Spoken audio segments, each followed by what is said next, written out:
Hello everyone. सो ये हमारा आज का पहला मॉक सेशन है। एक स्टूडेंट ने मेरे साथ ये एग्ज़ाम शेयर किया है एंड मैं उसके लिए बहुत बहुत बहुत बहुत बहुत थैंकफुल हूँ उस स्टूडेंट के लिए। सो जैसे कि आप देख रहे हैं, ये क्योंकि एनटीए कंडक्ट करेगा एग्ज़ाम, तो इंस्ट्रक्शंस आपको जब एग्ज़ाम स्टार्ट होगा तो कुछ ऐसे ऐसे दिखेंगे। हम आज इंग्लिश लैंग्वेज वाला सेक्शन सॉल्व करेंगे जिसमें 40 क्वेश्चंस हैं, 2 मार्क्स ईच, तो 80 बन जाते हैं। Now you have 120 minutes to complete the entire test. ठीक है, तो आप आगे पीछे सेक्शंस में जा सकते हैं, जैसे कि मैं एक बार आपको दिखा भी दूंगी। दूसरी चीज़, यहाँ ये मेंशन कर रहे हैं कि 2 marks for 1 correct answer and half a mark penalty for wrong answer. तो इनके हिसाब से यहाँ पे नेगेटिव मार्किंग है। ओके, यहाँ पे जो मेंशनड है मैं वही आपको बस बता रही हूँ। Now you can change your answer, आप अपना आंसर बदल सकते हैं। एक और चीज़, मैं इस सेशन को इंग्लिश और हिंदी दोनों में रखूँगी, बट एक चीज़ मैं बता दूँ, हिंदी लैंग्वेज वाले क्वेश्चंस मैं सॉल्व नहीं करूँगी क्योंकि मेरा फोकस इंग्लिश लैंग्वेज, उसकी ग्रामर एसेट्रा है। Okay, you can also leave a answer unmarked. आप चाहें तो उसका आंसर रह सकता है, मतलब आप छोड़ सकते हैं। अगर आपने मार्क कर भी दिया है तो क्लियर रिस्पॉन्स अगर आप क्लिक करेंगे तो वो हट जाएगा, ताकि अगर आपको लगे कि आपने कुछ मार्क आंसर कर दिया बट उसमें पेनल्टी हाफ मार्क की है, आप वो रिस्क नहीं लेना चाहते, तो क्लियर रिस्पॉन्स कर दीजिए। यहाँ पे डिफ़ॉल्ट लैंग्वेज मैं इंग्लिश चूज़ करूँगी, इसको मैं क्लिक करूँगी, I have read it and I will start the test. जैसे कि आप देख रहे हैं, जनरल अवेयरनेस वाला सेक्शन ये रहा जिसके अंदर आपके क्वेश्चंस हैं। मैं रीजनिंग पे क्लिक करूँगी, जैसे आप एग्जाम में भी कर पाएंगे, तो 31 क्वेश्चन ऑनवर्ड्स आपके रीजनिंग के स्टार्ट हो जाएंगे। मैथमेटिकल आपका 71 ऑनवर्ड्स हो जाएगा। अगर बीच में मुझे लगे कि मुझे वापस जनरल अवेयरनेस पे जाना है तो मैं क्लिक करके वापस इस पर आ सकती हूँ। हम करेंगे इंग्लिश लैंग्वेज, तो यहाँ से हमारे क्वेश्चन स्टार्ट हो जाते हैं। आपको अब मैं दिखा देती हूँ एक और चीज़। ये रहा आपका क्वेश्चन। हर बार हमें केयरफुली यहाँ क्वेश्चन पढ़ना है, फिर स्टेटमेंट पढ़ना है और उस हिसाब से हमें सिलेक्ट कर देना है।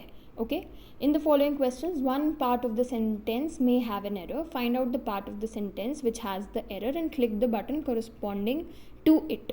If the sentence is free from error, click the no error. ठीक है, तो जिस भी एरिया में हमारी प्रॉब्लम है हमें वो वाला ऑप्शन क्लिक कर देना है। इसका ए यहाँ है, इसका यहाँ बी है, तो ऐसे करके बहुत केयरफुल रहना है। पता चला यहाँ गलती है, हम ए कराए क्योंकि हमें लगा ए इसके साथ है। वो छोटी छोटी सिली मिस्टेक्स नहीं करनी है हमें। Okay, The stranded passengers have been demanding a huge compensation from the airline company. अब मेरे ख्याल में इसमें कोई भी एरर नहीं है, तो मैं नो एरर वाला जो ऑप्शन है डी, उसको ऐसे सिलेक्ट कर दूंगी एंड नेक्स्ट क्वेश्चन की तरफ बढ़ूंगी। The victim tried to tell us what has happened, but his words were not audible. Again, tried, were not audible, ये दोनों पास्ट है, but what has happened, has यहाँ गलत आ रहा है, यहाँ हैड होना चाहिए, तो यहाँ पे हमारा जो एरर वाला पार्ट है वो बी है। Next, he has no right to attending this meeting since he has not been invited for the same. Again tense का एरर है, टू अटेंडिंग यहाँ गलत है, तो यहाँ पे भी बी में गलती है हमारी। A dove perched on a tree sees the ant's danger and dropped a leaf into the water. यहाँ पे एरर है। A dove perched on a tree saw that the ant was in danger, कुछ भी यहाँ पे आ जाता, लेकिन ये जो यहाँ पे इन्होंने कॉम्पोजिशन करा है ये गलत है। And drop the leaf into the water, tense की गलती है, काफ़ी गलतियाँ, तो अगेन बी सेक्शन में ही हमारी सारी गलतियाँ हैं। Last year 2 Italian prisoners of war escapes from a prison camp in Kenya during the war. Escapes यहाँ पे गलत है क्योंकि दो की बात हो रही है, तो escaped होना चाहिए, और एक की बात होती है और प्रेजेंट टेंस होता तो यहाँ पे शायद ये आता, तो अगेन बी में गलती है हमारी। Now, in the following questions, out of the given 4 alternatives, select the one which best expresses the meaning of the given word. मतलब हमें synonyms ऑलमोस्ट ढूंढने हैं। अलायंस का सिनोनिम क्या होना चाहिए यहाँ से? देखिए, डिटैचमेंट और डिस्कॉर्ड तो नहीं है, बट एसोसिएशन और मर्जर में थोड़ा कन्फ्यूजन अगर आपको रहता है तो आप ये देखिए, अलायंस ऑफ कंट्रीज़ होती है, तो कंट्रीज़ मर्ज तो नहीं हो जाती ना, लेकिन किसी कॉज के लिए साथ आती हैं, तो इसलिए यहाँ पे एसोसिएशन करेक्ट आंसर होगा। In the following questions again synonym ही ढूंढना है हमें। Empower, outlaw, forbid, authorise, backup. Authorise होता है, अगर आप किसी को एम्पावर कर रहे हैं तो आप उसको ऑथराइज कर रहे हैं, पावर दे रहे हैं। Next, foray, strike, criticise, plight, punish. Plight और पनिश तो नहीं है, क्रिटिसाइज भी नहीं है, स्ट्राइक ही इसका सिनोनिम होगा। फसाड, कोई फेक चीज़ को फसाड कहते हैं। ब्लंटनेस, ये तो बड़ा डायरेक्ट होना होता है। कैंडर भी नहीं है, डायरेक्टनेस भी नहीं है, लेकिन प्रिटेंस है। प्रिटेंस मतलब जब आप बन रहे होते हैं, जो नहीं होता है वैसा दिखा रहे होते हैं। स्पाइरल, इसका स्टेडी नहीं है, स्लो नहीं है, फुल नहीं है, तो स्पाइरल इनटू समथिंग मतलब बड़ी तेज़ी से कुछ करना, तो कुछ भी इनमें से नहीं है, सोर है इसका answer. Vulnerable, now the directions have change, see in the following questions. बहुत ज़रूरी है कि आप डायरेक्टिव जो यहाँ है ना कि करना क्या है उसको ध्यान से पढ़िए। क्यों? क्योंकि अब यहाँ पे उन्होंने बोला express the opposite meaning of the given word, तो हमें ऑपोजिट ढूंढना है, एंटोनिम ढूंढना है। वल्नरेबल का एंडेंजर्ड, अनप्रोटेक्टेड, एक्सपोज्ड, ये सब तो सिनोनिम हो गए। रेजिलिएंट होता है इसका एंटोनिम। सुप्रीम का ऐसे ही हमारा हो जाएगा माइल्ड, क्योंकि एक्स्ट्रॉर्डनरी, रिमार्केबल, लार्ज, ये सब उसके सिनोनिम्स हैं। प्रोफाउंड, कोई बड़ी चीज़। ग्रेट, ओवरवेलमिंग, डीप, इसका एंटोनिम हो गया ट्रिवियल। अब अनइम्पीचेबल, अनइम्पीचेबल क्या होता है? जिस पे हम कभी डाउट ना कर पाए।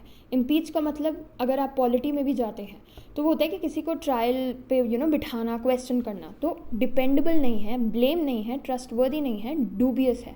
डूबियस वो होता है जिस पे शक होता है। एलिगेशन, अगेन ऑपोजिट, बराबर कंफर्म करना है कि हमको करना क्या है। एलिगेशन का ऑपोजिट क्या होता है? देखिए अब एलिमिनेशन टेक्निक कैसे हमको लगानी है वो आप देखेंगे। एक्सकल्पेट का चलिए मान लीजिए मुझे भी मतलब नहीं पता, अब कैसे करें? क्लेम, एलिगेशन एक तरह का क्लेम भी होता है, चार्ज भी होता है। अनएक्सेप्टेबल तो बैठ ही नहीं रहा, मतलब बाय एलिमिनेशन वी नो, हम जानते हैं एलिमिनेशन के थ्रू कि एलिगेशन का उल्टा होता है एक्सकल्पेट। डायरेक्शंस अब चेंज हो गए हैं। A sentence is given with a blank to be filled with an appropriate word या words. 4 alternatives suggested हैं. Choose the correct alternative and indicate it by selecting the option. The child was so spoiled by her indulgent parents that she became dash when she did not receive all of their attention. Sullen, क्यों? Discreet, suspicious, elated तो खुश होता है, suspicious नहीं आएगा, discreet भी नहीं आएगा। Sullen मतलब उदास हो जाना जब attention ना मिल रही हो। His directions to the driver were dash and helped him to reach on time. Explicit, क्यों? Explicit होना मतलब बहुत ही डायरेक्ट, बहुत ही क्लियर होना, बहुत ही इन्फॉर्मेशन को क्लियरली बताना, तो वो तभी होगा ना। यहाँ पे अगर आप क्लियरली इन्फॉर्मेशन बताएंगे तो that's why it help him reach home. Again हम यूज़ करेंगे एलिमिनेशन। एक्सप्लिटिव अगर आपको नहीं पता है इसका मीनिंग तो अलग चीज़ है, बट इम्प्लिकेट, इम्प्लिसिट ये सब मीन ही नहीं करते। इम्प्लिसिट जो अपने आप में ही एक मानी हुई चीज़ हो जिसको बोला नहीं जाता बाहर, इम्प्लिकेट मीनिंग ही अलग है, तो यहाँ एक्सप्लिसिट होना ही मतलब बनता है। Man is essentially a dash animal and tends to associate with other. Selfish नहीं आएगा, परवर्स नहीं आएगा, सेंटिमेंटल क्यों आएगा भाई? तो वो एसोसिएट क्यों करेगा? इसीलिए ग्रेगेरियस आएगा, बहुत ही सोशल होना, इसीलिए दूसरे के साथ और मिलजुल के रहना। Now why do we always have to submit to his authority? Submit to होता है, ओके किसी की भी अथॉरिटी को आप उसकी तरफ सबमिट करते हैं अपने आप को, you submit yourself to that, तो इसलिए यहाँ टू आएगा। The master assured her of success in the examination. Assurance किसी चीज़ की मिलती है, ऑफ। फेंट हार्टेड, अब डायरेक्टिव्स चेंज हो गए। 4 alternatives are given for the idiom of phrase. आपको जो बेस्ट एक्सप्रेस करता है ऑल्टरनेटिव वो चूज़ करना है। फेंट हार्टेड का मतलब होता है बहुत ही टिमिड होना, बहुत ही डरपोक होना। टू लीड अस्ट्रे, किसी को भटका देना, वो कौन सा है? To misguide. To make a pile, now this is very important. To make a lot of money, नोटों की गड्डियाँ खड़ी कर देना, टू मेक अ पाइल, उसका मतलब होता है to make a lot of money. Back out of, किसी चीज़ से मैंने बैकआउट कर लिया, मतलब मैंने विड्रॉ कर लिया वहाँ से। पहले मैंने बोला था हाँ करूँगी, लेकिन फिर मैंने विड्रॉ कर लिया। थ्रो ओवर, थ्रो ओवर का मतलब होता है रिजेक्ट, आपने किसी चीज़ को हटा दिया, फेंक दिया। Again select the segment which has an error. It was a really bad movie, a worst movie I have ever seen in my life. पढ़ते ही समझ आ जाता है यहाँ सुपरलेटिव की गलती है और काफ़ी और यहाँ गलतियाँ हैं, तो अ वर्स हमारा एरर वाला पार्ट है। Found everywhere, Select the word which means the same as the group of words given.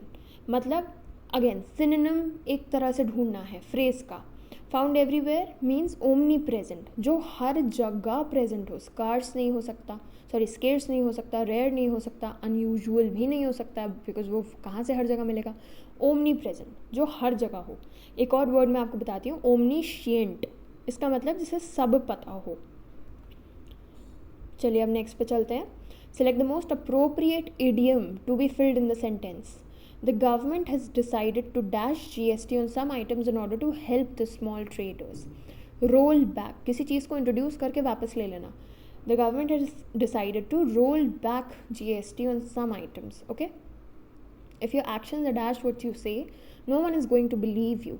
If your actions are contrary to what you say, no one is going to believe you.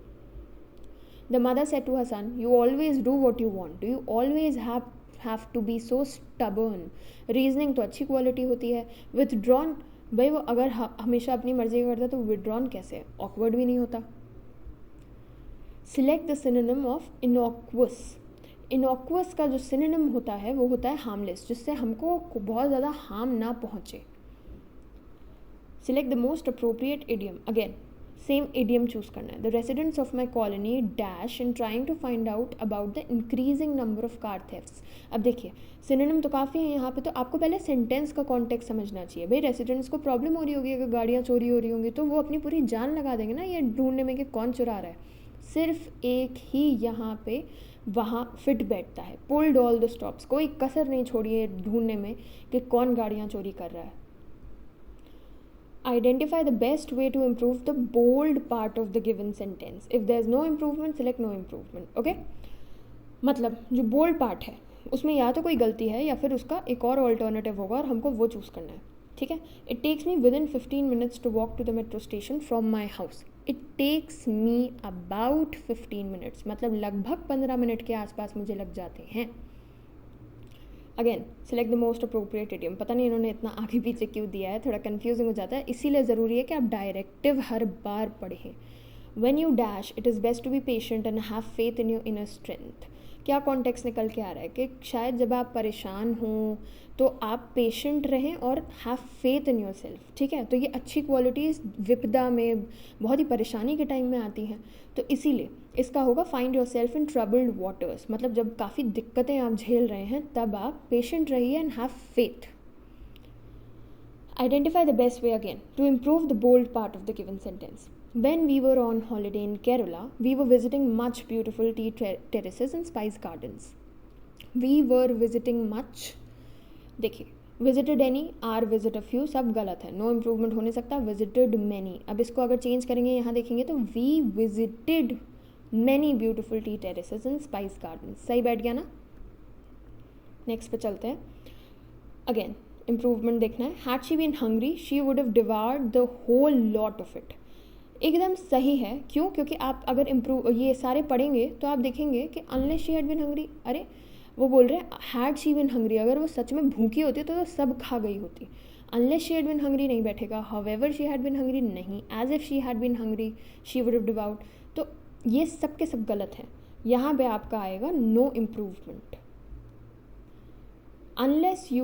until you don't finish the work you won't be given leave. देखिए यहाँ दो negative नहीं आते. until के साथ भी negative है don't, you won't यहाँ भी नेगेटिव है. तो यहाँ से हमें नेगेटिव हटाना है. until you finish the work you won't be given leave. until के साथ वो ऑलरेडी एक अल्टीमेटम दे रहे हैं कि भाई जब तक ये नहीं करोगे, तो वहाँ पे नेगेटिव नहीं आता साथ. The names of the defaulters have been cut off the register. struck off होगा. क्यों? क्योंकि जो फ्रेज होता है वो स्ट्राइक ऑफ होता है. टू स्ट्राइक ऑफ समथिंग, आपने उसका नाम ही काट दिया. तो क्योंकि अब ये पास्ट में आपका थोड़ा है तो it has been stuck off, या फिर अब ये हो चुका है. तो कट ऑफ की जगह आपका आएगा स्ट्रक ऑफ.